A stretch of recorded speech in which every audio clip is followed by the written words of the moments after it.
So hello students, welcome to new video. आज हम करने लगे हैं चैप्टर 1 इकोनॉमिक्स का the story of village Palampur. Last class में हमने करा था chapter Indian size and location geography का कंप्लीट। अगर आपको उसमें कोई डाउट है, आप इस वीडियो के कमेंट में आप वो डाउट पूछ सकते हो। लास्ट टाइम मैं आपसे ये बात बोलना भूल गया था, इसलिए मैं इस वीडियो में बोल रहा हूँ, पूछ लेना डाउट, मैं आपको रिप्लाई भी ज़रूर ही करूँगा।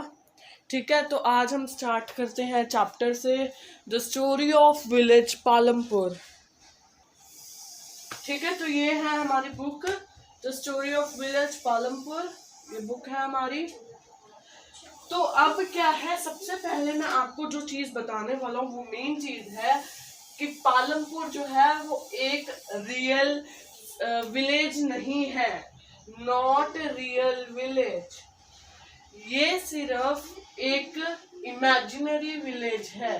क्या है? एक इमेजिनरी विलेज है। ये नहीं कि आप चले जाओ मैप में पालमपुर ढूंढना, पालमपुर चले जाओ और आपको पालमपुर मिले ही ना। तो ये पालमपुर जो है वो इमेजिनरी नहीं, इमेजिनरी है। तो ये जो है ये इमेजिनरी है, रियल नहीं है। अब ये आप कहोगे कि इन्होंने इमेजिनरी क्यों लिया, इन्होंने इमेजिनरी क्यों लिया उसके बारे में हम इसमें पढ़ेंगे। इमेजिनरी उन्होंने ये लिया, इसलिए लिया ताकि हम प्रोडक्शन का प्रोसेस जान सके, ताकि हम प्रोडक्शन का प्रोसेस जान सके, किसी भी एक विलेज को लेकर उसके बारे में हम जान सके, उसका प्रोडक्शन का प्रोसेस, उसका हेल्थ ले लो आप, हेल्थ का प्रोसेस, उसका मैन्युफैक्चरिंग का प्रोसेस, उसका गुड्स एंड सर्विसेज का प्रोसेस जो होता है। इसीलिए हमने पालमपुर लिया, एक इमेजिनरी विलेज, ताकि हम प्रोडक्शन एक्टिविटीज के बारे में समझ सके। ठीक है, अब आगे चलते हैं। अब हम सबसे पहले बुक से ही पढ़ना, लाइन बाय लाइन स्टार्ट करते हैं पढ़ना बुक से ही। तो क्या दे रखा है देखो बुक में, the purpose of story is to introduce the some basic concepts relating to production. ये जो है पूरी स्टोरी है जो हम पढ़ने लगे हैं पालमपुर की, एक तरह की ये स्टोरी है। ये इसलिए है ताकि हम अपना जो प्रोडक्शन का प्रोसेस है वो अच्छी तरह समझ सकें। Some basic concepts relating to production, and this we do through a story of hypothetical village called Palampur. इसलिए पालमपुर को क्या बोला है? हाइपोथेटिकल विलेज, मतलब इमेजिनरी विलेज। इसलिए पालमपुर को हाइपोथेटिकल मतलब इमेजिनरी विलेज का नाम दे दिया। Farming is the main activity in Palampur. अब आप देखोगे कि विलेजेस जो है उसके अंदर मेन एक्टिविटी क्या होती है, आप कोई भी विलेज में चले जाओ, वहां सबसे मेन एक्टिविटी होती है फार्मिंग। वहां लोग जो है वो फार्मिंग ज्यादा करते हैं। तो क्वेश्चन आता है, what is the main activity in Palampur? Palampur की मेन एक्टिविटी तो फार्मिंग। ठीक है, ठीक है, तो इसकी मेन प्रोडक्टिव एक्टिविटी जो है वो फार्मिंग है। Farming is the main activity, whereas several other activities such as small scale manufacturing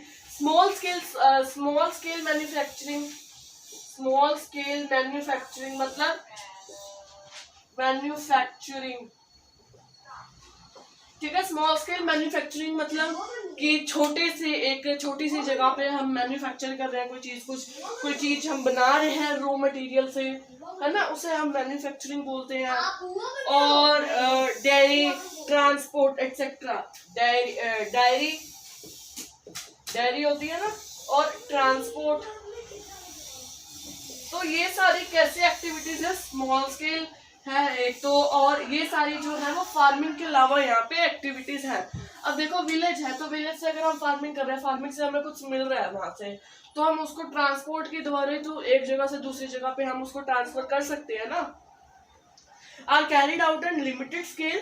These production activities need various types of resources, natural resources, man-made items, human effort, money, etc.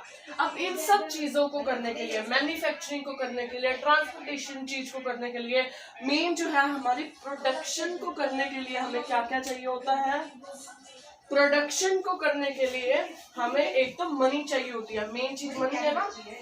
देखो अगर हमारे पास money है तभी हम अपने raw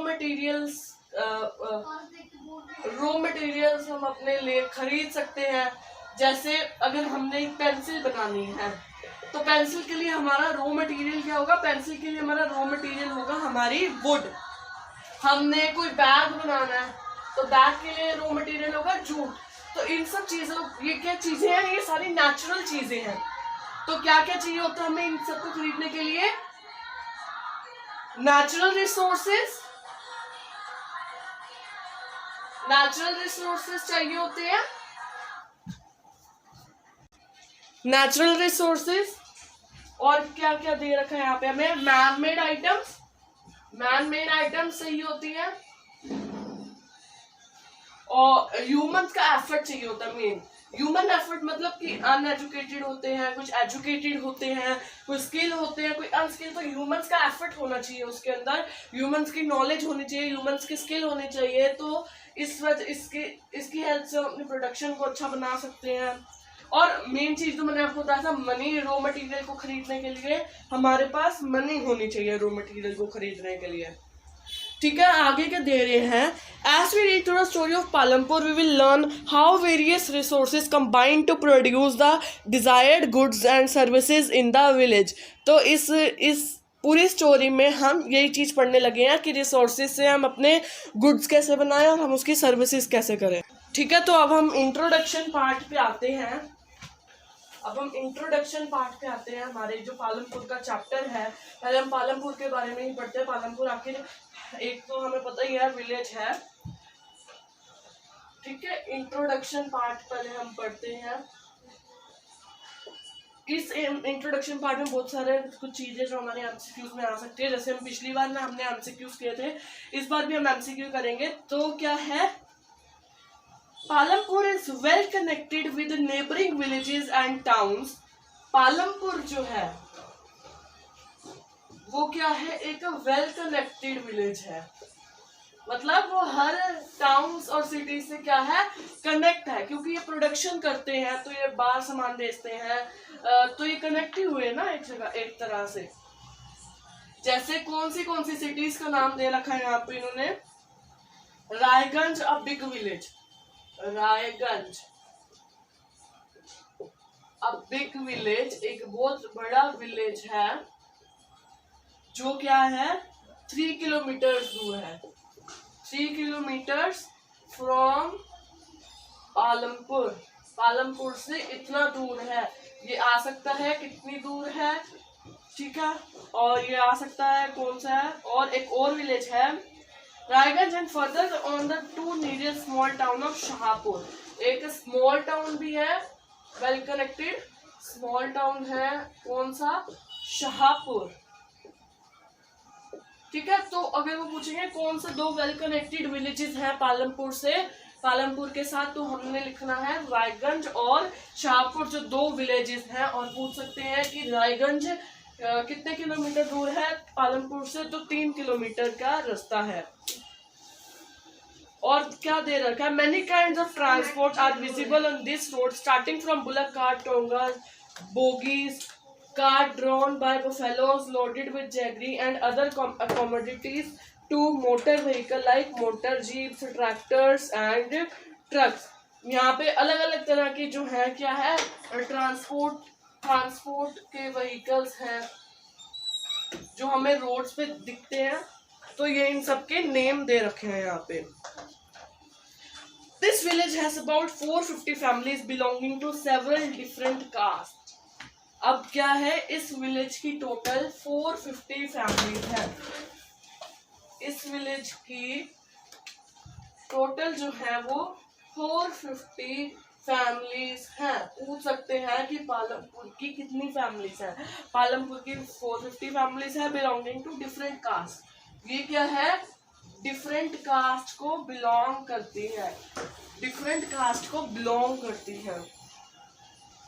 क्या है, the 80 upper caste, इसमें से 80 जो है वो अपर कास्ट है, अपर कास्ट है।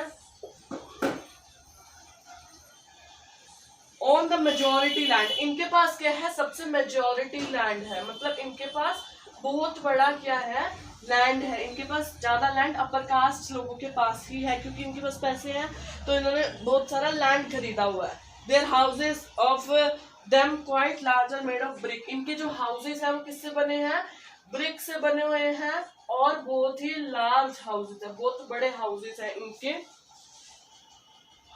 सीमेंट से और प्लास्टर हुआ है इनके हाउसेस पे। और क्या दी हुई है, द एससीज दलित्स, द शेड्यूल कास्ट दी रखे हैं, शेड्यूल कास्ट दलित्स, इनकी कितनी फैमिलीज दे रखी हैं, 1/3 ऑफ द पॉपुलेशन। तो ये क्या कवर करते हैं, 1/3 कवर करते हैं पॉपुलेशन का, 1/3 कवर करते हैं ये पॉपुलेशन का, ठीक है।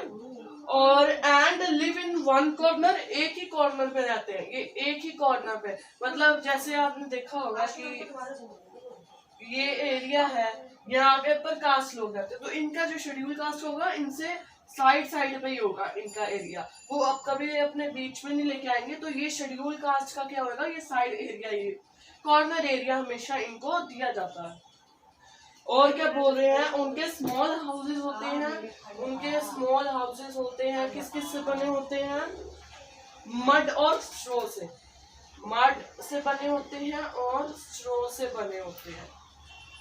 Electric, most of houses have electric connections, electric powers, वो इनमें से बहुत सारे हाउसेस के पास क्या क्या है, इलेक्ट्रिक कनेक्शन है, इलेक्ट्रिक पावर्स हैं। All the tubewells in the fields and it's used to various type of small business. Palampur has 2 primary school and 1 high school. This is a primary health center run by government and 1 private dispensary where 6 are treated. तो यहाँ पे अब hospitals और schools की बात हो रही है, तो पालमपुर के हॉस्पिटल्स और स्कूल्स की बात कर रहे हैं ये। 2 प्राइमरी स्कूल्स हैं,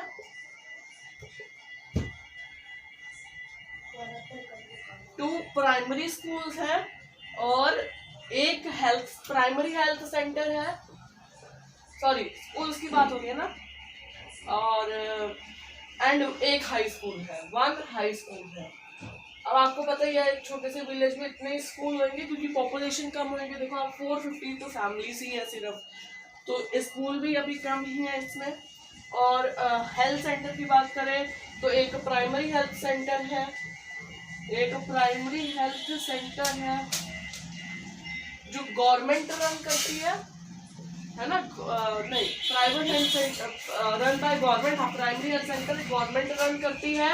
और एक प्राइवेट डिस्पेंसरी है, एक क्या है, प्राइवेट डिस्पेंसरी है, मतलब प्राइवेट मतलब जो किसी डॉक्टर की कोई डिस्पेंसरी हो तो प्राइवेट डिस्पेंसरी है जहाँ पे 6 को ट्रीटेड किया जाता है, जहाँ पे 6 मतलब बीमार लोगों को का ट्रीटमेंट किया जाता है। फिर क्या बता रहे हैं, the description above shows that Palampur has fairly well developed system of roads, transport, irrigation, school, health centre. अब ये इंट्रोडक्शन में हमने सबसे पहले क्या क्या पढ़ा था, हमें इसको एक बार इसको पढ़ लेते हैं। तो इंट्रोडक्शन पार्ट हमें क्या बता रहा है कि जो पालमपुर है ना वो वेल डेवलप्ड है, क्योंकि हमारे को यहाँ पे इसकी ट्रांसपोर्टेशन का भी बताया था फर्स्ट ही पैराग्राफ में, यहाँ पे ट्रांसपोर्टेशन इसकी अच्छी है, बहुत अच्छी ट्रांसपोर्टेशन है। अब इलेक्ट्रिसिटी का भी पढ़ा था हमने, most of houses of electric connection, electric powers of tube wells, तो यहाँ पे इलेक्ट्रिसिटी भी है अच्छी है, और स्कूलिंग अच्छी है यहाँ पे, सिस्टम ऑफ रोड्स अच्छी है ना, वेल कनेक्टेड विलेज कैसे है ये, रोड्स की हेल्प से वेल कनेक्टेड विलेज है ना, ट्रांसपोर्ट रोड्स की हेल्प से। स्कूलिंग अच्छी है यहाँ पे, स्कूल्स अच्छे हैं और इरिगेशन फैसिलिटीज अच्छी हैं और हेल्थ सेंटर्स अच्छे हैं। तो यहाँ तक हमें पढ़ने से पता लगा कि जो पालमपुर है वो एक वेल डेवलप्ड है, ट्रांसपोर्टेशन भी अच्छी है, इलेक्ट्रिसिटी भी, रोड्स भी अच्छी है, स्कूलिंग भी अच्छी है, एजुकेशन भी अच्छा है और हेल्थ केयर सेंटर भी अच्छे हैं। The story of Palampur is an imaginary village. मैंने आपको बताया था imaginary. We talk through the different types of production activities in the villages. In villages across India, farming is main productive activity. जो in village across India, जितने भी India के अंदर villages हैं, जितने भी इंडिया के अंदर villages हैं, उनकी मेन एक्टिविटी क्या है? फार्मिंग एक्टिविटी है। कौन सी एक्टिविटी है? मेन जो फार्मिंग एक्टिविटीज होती हैं वो ही होती हैं विलेजेस में। और क्या बता रही हैं हमें? प्रोडक्शन एक्टिविटीज, अलग अलग टाइप्स की प्रोडक्शन एक्टिविटीज हैं, उसके बारे में हम पढ़ेंगे। Types of production activities,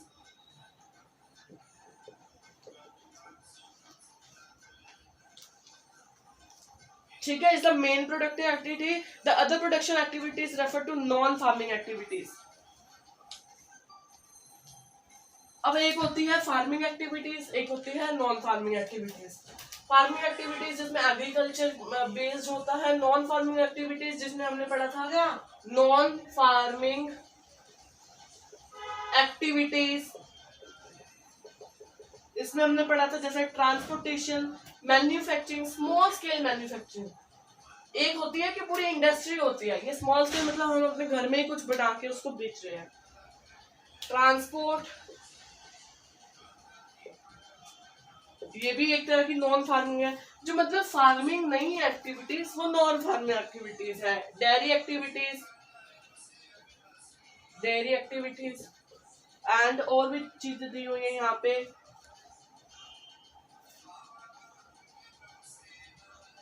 We shall take a look at both these types of activities after learning a few general things about production. तो after learning a few general, जब हम प्रोडक्शन एक्टिविटीज के बारे में जो अलग अलग हमने प्रोडक्शन एक्टिविटीज अभी पढ़नी है, जब हम उसके बारे में पढ़ लेंगे तब हम देखेंगे कि फार्मिंग एक्टिविटीज कौन सी होती है, नॉन फार्मिंग एक्टिविटीज कौन सी होती है। तो अब आ जाते हैं हम ऑर्गेनाइजेशन ऑफ प्रोडक्शन।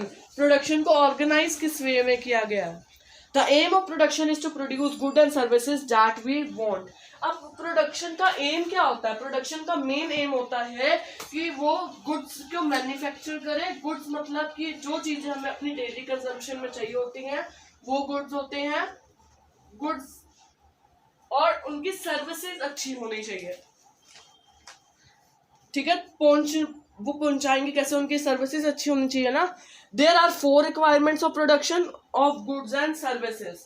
अब गुड्स और सर्विसेज की टोटल 4 रिक्वायरमेंट्स होती हैं, उसके बारे में हम अब पढ़ने लगे हैं। Organisation of production, organisation of production, उसके बारे में हम पढ़ने लगे हैं। The first requirement is land. First requirement है हमारी लैंड। लैंड हमारी फर्स्ट रिक्वायरमेंट क्यों है? लैंड हमारी फर्स्ट रिक्वायरमेंट है कि जब हमारे पास जमीन होएगी तभी हम उसी के ऊपर कुछ काम कर सकेंगे। हमारे पास जमीन नहीं होएगी तो हम कहाँ काम करेंगे? अगर हमारा घर भी छोटा है तो हम अपने घर के अंदर थोड़ी ना बैठ के अपने क्रॉप्स उगा सकते हैं। उसके लिए मेन जो रिक्वायरमेंट है, एक लैंड होनी चाहिए हमारे पास, और अदर नेचुरल रिसोर्सेज जैसे water, forest and minerals. Water होना चाहिए हमारे पास, अगर हम कुछ वाटर से कुछ प्रोडक्शन कर रहे हैं, और फॉरेस्ट होने चाहिए हमारे पास। फॉरेस्ट अगर हमें कुछ वेजिटेबल्स, ये मान लो वेजिटेबल्स या वुड चाहिए हमें कुछ, है ना, तो हमारे पास फॉरेस्ट होने चाहिए, है ना, और मिनरल्स होने चाहिए। The second requirement is labour. अब सेकेंड रिक्वायरमेंट क्या होती है हमारी? सेकेंड रिक्वायरमेंट जो मेन इंपॉर्टेंट मैं मानता हूँ इस रिक्वायरमेंट को, वो वैसे सारी इंपॉर्टेंट है बट लेबर होएगी। लेबर कौन होते हैं? जो लोग काम करते हैं। Labour that is people who do work. जो पीपल काम करते हैं उन्हें हम लेबर बोलते हैं। Some production activities require highly educated. अब कुछ प्रोडक्शन एक्टिविटीज है, जैसे अगर हमने कोई मोबाइल बनाना है, हमने मोबाइल की प्रोडक्शन करनी है, तो हमें इसके लिए सॉफ्टवेयर इंजीनियर की जरूरत है। सॉफ्टवेयर इंजीनियर पढ़ा होगा, एजुकेटेड होगा या अनएजुकेटेड होगा? एजुकेटेड होगा। तो कुछ प्रोडक्शन एक्टिविटीज को करने के लिए हमें एजुकेटेड लेबर चाहिए होती है, एजुकेटेड लेबर चाहिए होती है, ठीक है। To perform the necessary task, other activities require workers who are manual work. Each worker is providing the labor necessary for production. अब कुछ जो होते हैं वो मैनुअल वर्क करते हैं। मैनुअल वर्क मतलब कि जैसे हमने वुड ली, हमने वुड को उठा के ट्रांसफर किया, या अगर हम वुड से पेंसिल बना रहे हैं, अगर हम वुड से पेंसिल बना रहे हैं, इसमें हमें कोई दिमाग की जरूरत नहीं है ना। हमें पता है कि वुड को हमने एक शेप में कट करना, उसके अंदर हमने लेड डालनी है अपनी, ठीक है। तो इस चीज के लिए हमें क्या चाहिए होती है? हमें लेबर चाहिए होती है, मैनुअल वर्क। आपने देखा होगा कि हम आटा निकालते हैं, जब हमारी इंडस्ट्री से आटा, मैन्युफैक्चरिंग से आटा निकलता है मैन्युफैक्चरर से, तो हम उसको पीठ पे रख के लेके जाते हैं। तो वो वर्कर्स जो होते हैं वो मैनुअल वर्कर्स होते हैं। वो कौन से वर्कर्स होते हैं? वो मैनुअल वर्कर्स होते हैं। अब आती है हमारी थर्ड, एक हमारे को एजुकेटेड चाहिए होता है मैनुअल। अब आती है हमारी थर्ड रिक्वायरमेंट। हमारी थर्ड रिक्वायरमेंट कौन सी होती है? थर्ड रिक्वायरमेंट होती है हमारी फिजिकल कैपिटल। फिजिकल कैपिटल जो है हमारी थर्ड एक रिक्वायरमेंट होती है, इसके बारे में हम पढ़ रहे हैं, चिंता मत करो। फिजिकल रिक्वायरमेंट क्या होता है? That is variety of inputs required at every stage during production. Physical requirement क्या होती है? फिजिकल रिक्वायरमेंट होती है कि जो हमें इनपुट्स चाहिए होते हैं। इनपुट्स में क्या क्या आएगा? इनपुट्स में हमारे रॉ मटेरियल आएंगे। रॉ मटेरियल से तो हम प्रोडक्शन करते हैं ना। इनपुट हम रॉ मटेरियल डालते हैं, हम अपने जैसे हम HTML की कोडिंग करते हैं, हम उसमें कोड डालते हैं, वो हमारे को फिर प्रोडक्शन होके क्या होती है? मिलती है ना। वैसे ही हमें इसके अंदर रॉ मटेरियल्स डालने पड़ते हैं, और रॉ मटेरियल्स को खरीदने के लिए हमें क्या चाहिए होती है? रॉ मटेरियल्स को खरीदने के लिए हमें मनी चाहिए होती है। तो फिजिकल रिक्वायरमेंट में हमारी दो चीजें होती हैं, एक होती है रॉ मटेरियल और एक होती है मनी, ठीक है। अब फिजिकल रिक्वायरमेंट में हमें चाहिए होते हैं inputs. What are item that come under physical capital. अब फिजिकल कैपिटल में हमारे को क्या क्या आते हैं? अब फिजिकल कैपिटल भी दो टाइप्स के होते हैं। फिजिकल कैपिटल जो होते हैं वो दो टाइप्स के होते हैं। इतना पता लग गया होगा कि हमारे को जो इनपुट चाहिए होते हैं वो फिजिकल रिक्वायरमेंट होती है, या हम इसको बोल सकते हैं फिजिकल कैपिटल। इसको हम फिजिकल कैपिटल भी बोल सकते हैं। इसमें हमें दो चीजें चाहिए, इसके अंदर हमारी दो चीजें आती हैं। एक आती है हमारी फिक्स्ड कैपिटल, और एक आती है हमारी वर्किंग कैपिटल।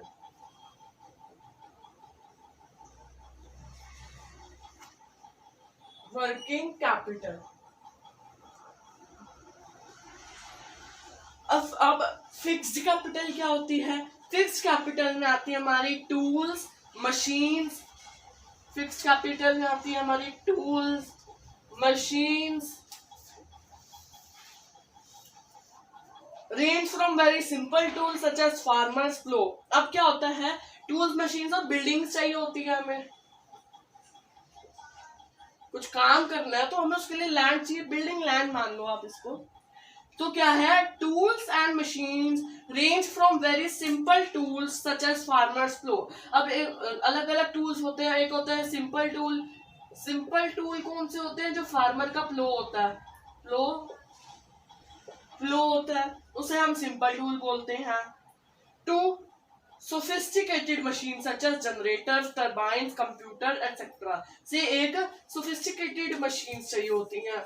हमें इनपुट में हमें टरबाइन चाहिए होते हैं। इलेक्ट्रिसिटी हम प्रोड्यूस करते हैं ना, तो टरबाइन से ही तो होती है, पानी से इलेक्ट्रिसिटी प्रोड्यूस होती है।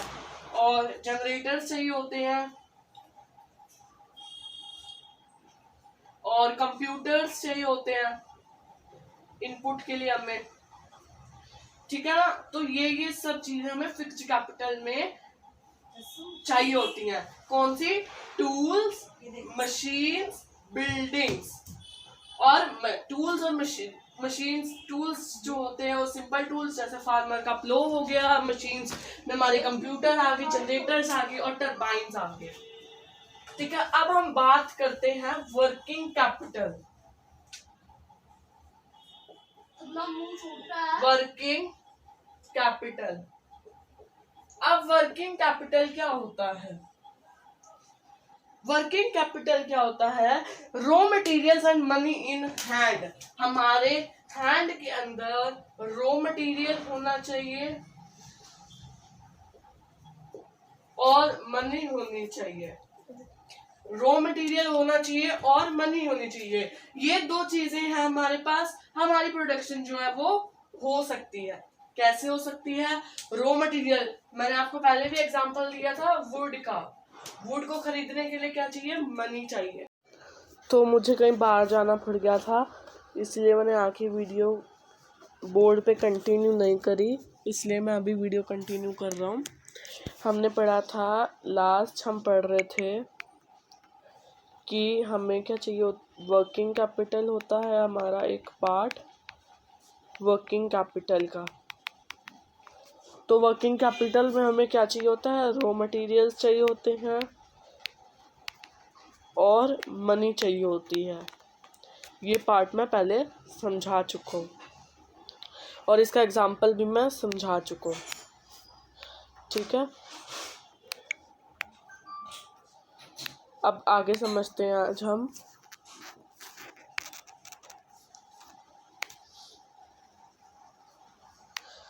क्या दे रहे हैं ये हमें आगे? Unlike tools and machines and buildings, they are used up in production. जैसे मशीन्स होती हैं, बिल्डिंग्स होती हैं प्रोडक्शन में, वैसे ही जो हमारे जो टूल्स और जो हमारे रॉ मटेरियल्स और मनी होती है वो भी हमें वर्किंग कैपिटल में चाहिए होती है।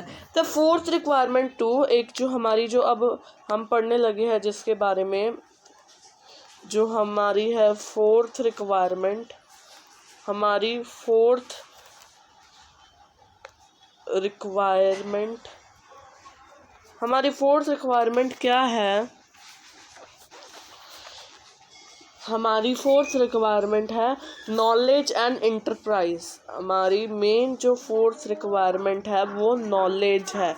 हमने किसी चीज़ की प्रोडक्शन करनी है, तो हमें उसके लिए क्या होनी चाहिए? नॉलेज तो होनी चाहिए ना। नॉलेज होएगी तभी हम कुछ बना सकेंगे। To be able to put together land, labour, physical capital and produce an output, तभी हमारा जो फाइनली है वो हमारा आउटपुट निकलेगा। एंड योरसेल और सेल इनटू द मार्केट, और फिर हम उसको क्या जाएंगे? सेल करने जाएंगे। In human capital, human capital क्या होती है? ह्यूमन कैपिटल ह्यूमन्स होते हैं, ह्यूमन कैपिटल में ह्यूमन्स ही आते हैं। हम ह्यूमन कैपिटल में क्या कर सकेंगे? फिर उसको सप्लाई कर सकेंगे, उसे सेल कर सकेंगे, जो हमारा आउटपुट आएगा। In the picture identify the land, labour and fixed capital used in production. तो इस प्रोडक्शन में कौन सी चीज लग रही है? इसी प्रोडक्शन में बहुत सारी चीजें लग रही हैं, मशीन्स यूज हो रही हैं, है ना। तो इसे every production is organised by combining land, labour, physical capital and human capital. तो ये सब कुछ जो हमारा आउटपुट आता है वो आता है हमारा जो लैंड होता है, लेबर होता है, हमारा फिजिकल कैपिटल होता है और ह्यूमन कैपिटल जो हम खरीदते हैं, ठीक है, उसकी वजह से हमारा जो है पूरा आउटपुट तैयार होता है, इसलिए हमारी प्रोडक्शन होती है। As we grow through the story of Palampur we will learn of production. For convenience we will refer to physical capital as the capital in this chapter. अब आता है farming in Palampur. Farming in Palampur. आज हम यही करेंगे, सिर्फ इसमें हम लैंड इज फिक्स्ड करेंगे सिर्फ। तो फार्मिंग इन पालमपुर, फर्स्ट है लैंड इज फिक्स्ड, कि वहाँ के सबका लैंड जो होता है वो फिक्स होता है। Farming is the main productive activity in Palampur. हमने पहले भी बहुत बार पढ़ा है कि जो हमारी फार्मिंग है वो क्या है, मेन प्रोडक्टिव एक्टिविटी है। क्या है, मेन प्रोडक्टिव एक्टिविटी है पालमपुर में, ठीक है ना। और दे रखे हैं 75% of people who are working are depend on farming for their livelihood. अपनी लाइवलीहुड के लिए, लाइवलीहुड मतलब रहन सहन के लिए, जो 75% लोग हैं वो क्या है, फार्मिंग पे डिपेंडेंट है। किस पे डिपेंडेंट है, वो फार्मिंग पे डिपेंडेंट है। दे कुड बी फार्मर्स और फार्म लेबर्स, वो फार्मर्स खुद भी हो सकते हैं और वहाँ फार्म पे काम करने वाले लोग भी हो सकते हैं। The well being of these people is closely related to production on the farms. तो उनकी जो उनका रहना सहना है वो सिर्फ फार्म पे ही, उसके प्रोडक्शन से ही जो है हो सकता है। But remember that there is a basic constraint in raising farm production. Land area under cultivation is practically fixed. जो लैंड है, एरिया है, वो प्रैक्टिकली फिक्स्ड हो चुका है हर फार्मर के लिए। Since 1960 in Palampur there has been no expansion of land area under cultivation. कोई लैंड एरिया का कल्टीवेशन नहीं हुआ आगे। By then some of the waste lands, जितने भी वेस्ट लैंड्स थे in the village have been converted into cultivated land. सारे जो हैं वो कल्टिवेटेड लैंड बन चुके हैं। There is no further scope to increase farm production, new land under cultivation. Land जो है वो सबके पास फिक्स्ड है। जितने बेकार लैंड थे उनको भी उन्होंने कल्टिवेशन लैंड में चेंज कर दिया है। अब उनके पास कोई लैंड और नहीं बचा ताकि वो अपने उसके ऊपर भी कल्टिवेशन, कर सकें। अब standard unit of measuring land is hectare. Measuring land की स्टैंडर्ड यूनिट क्या है, हेक्टेयर है स्टैंडर्ड यूनिट। तो in villages you may find land area been discussed in local unit such as bigha. कहीं कहीं पे हेक्टेयर्स की जगह बिग्गा, गिंठा और बस ये दो नाम भी यूज़ होते हैं लैंड को मेजर करने के लिए। ये दो नाम भी किसी किसी जगह पे क्या होते हैं, यूज होते हैं। 1 hectare equals to the area of square with one side measuring 100 metres. 1 hectare कितना होता है, 100 मीटर्स। 1 हेक्टर जो होता है वो 100 मीटर्स का होता है। Can you compare the area of 1 Hector field with the area of school ground. क्या आप कंपेयर कर सकते हो, ये एक तरह की बस एक्टिविटी ही है। तो आज हमने क्या क्या पढ़ा, इसमें हमने पालमपुर की इंट्रोडक्शन पढ़ी है ना, पालमपुर की हमने इंट्रोडक्शन पढ़ी और ऑर्गेनाइजेशन ऑफ प्रोडक्शन